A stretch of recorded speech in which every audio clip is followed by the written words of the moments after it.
I told one of my students the other day in one of my coaching programs, Mm-hmm. and she gave me the classic, I don't want to sound salesy.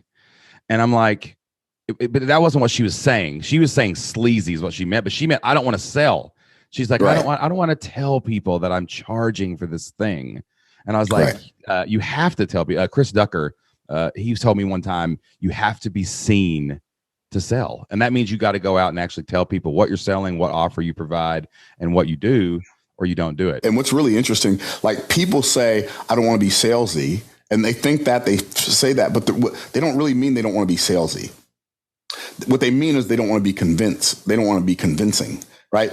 So you've heard the phrase that people love to buy, but they hate to be sold.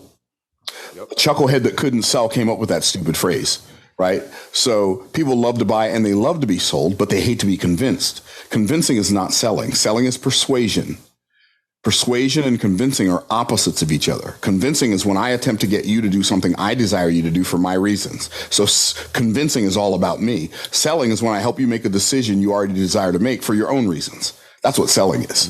Sell them what they want, right? Because some stuff we want, we don't even need, but we want it anyway. So when we understand that what we really sell people is what they want. And what's really cool, if we sell people what they want, selling is easy. But if we're attempting to sell people what we want them to buy, now selling becomes hard, right? So I've got to take myself out of the equation. And I've got to level up on my empathy and love the people I sell to so much that I'd never sell them anything that wouldn't do them good.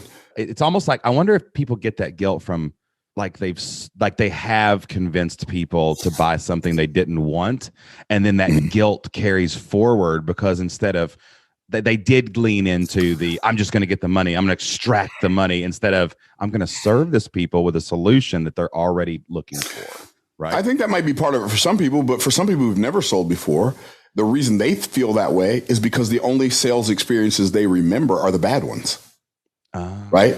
When the good sales experiences, they don't feel like sales experience. You just feel like you bought something because you wanted it, but nobody was born wanting an iPhone or an iPad, or you weren't born wanting most of the stuff you want right now. The reason you wanted it is because somebody sold it to you. But when they sold it to you, what they did was they uncovered the value of what they had so well that it created a desire in you to possess it. It wasn't that they were talking you into buying it so they could make some money.